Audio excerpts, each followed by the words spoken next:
په ننګرهار کې د کورنیو تولیداتو د ودې او بازار موندنې په موخه درې ورځنی نندارتون پرانیستل شو چې پکې د بېلابېلو برخو سلګونه تولیدات نندارې ته ایښودل شوي دي. صنعتکاران د دې ډول نندارتونونو جوړېدل د خپلو تولیداتو د معرفي کولو او پلور لپاره اغېزمن بولي او وایي که دا ډول پروګرامونه دوام ومومي د کورنیو تولیداتو بازار به نور هم وغوړېږي. دا خو زموږ دپاره ډېره بازار موندنې دپاره ډېره زیاته فایده کوي. یو دا چې د خپلو تولیداتو نه خبرېږو، بله دا چې موږ نوي نوي مشتریان پیدا کوو، بل زموږ ډېر داسې هېوادوال شته ده چې هغوی د خپلو تولیداتو نه دي خبر او هر یو راځي زموږ چې کوم د افغان ملت دی او خپل د تولیداتو نه ځان خبروي. په دغه نندارتون کې چې د مهم اهمیت یې دا دی چې بازار موندنې دپاره ځانګړې لاره ده. په کار دی چې داسې نندارتونونه نور هم ډېر شي او دا موږ سره بازار موندنه کې ډېره مرسته کوي او دې سره د وطن تولید هم مخکې ځي. او یو شمېر صنعتکاران او د نندارتون ګډونوال بیا وایي د نندارتونونو لپاره د ځانګړي او دایمي ځای نشتوالی د دوی له مهمو ستونزو څخه ده. د دوی په وینا که یو منظم نندارتونیز مرکز جوړ شي نو هم به د تولیداتو ننداره ښه شي او هم به پیرودونکو ته اسانتیاوې برابرې شي.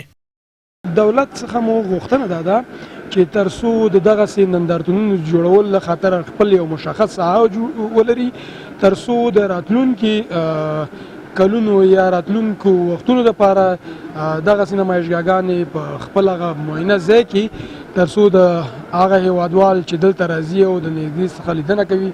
دقیقا مکان درست و مناسب یکی از بنیادهای اصلی و اساسی نمایشگاه را تشکیل میده که متاسفانه فعلا نمایشگاه در جایی که برگزار شده مکان درست نیست. باید یک جای درست، یک مکان منظم به خاطر برگزاری همچین نمایشگاه برگزار شد. بل لور ته د ننګرهار د صنعت او سوداګرۍ ریاست مسؤلین وایي د کورنیو تولیداتو د ملاتړ او بازار موندنې لپاره به په راتلونکي کې هم ورته نندارتونونه جوړوي او له صنعتکارانو سره به هر اړخیزې همکارۍ ته دوام ورکړي. د نندارتون تنظیمونکي هم وایي په دغه درې ورځنی نندارتون کې د 100 صنعتکارانو تولیدات نندارې ته وړاندې شوي او موخه یې د کورنیو تولیداتو ترویج، د صنعتکارانو ملاتړ او د بازار موندنې زمینه برابرول دي. بله الحمدلله دغه نندارتون چې جوړ شوی دا د صنعت او تجارت وزارت پالیسي هم دا ده چې په داخل او خارج کې داسې نندارتونونه جوړ کړي چې داخلي تولیداتو نه حمایه او ملاتړ وشي او دا یو غټ بهترین فرصت دا دی چې دلته قراردادونه کېږي، دلته دغه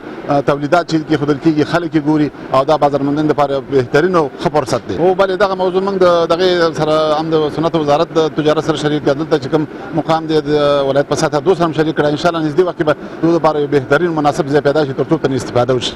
په دې کې د هېواد د بېلابېلو ولایتونو څخه صنعتکارانو نږدې 100 غرفې پرانیستې دي.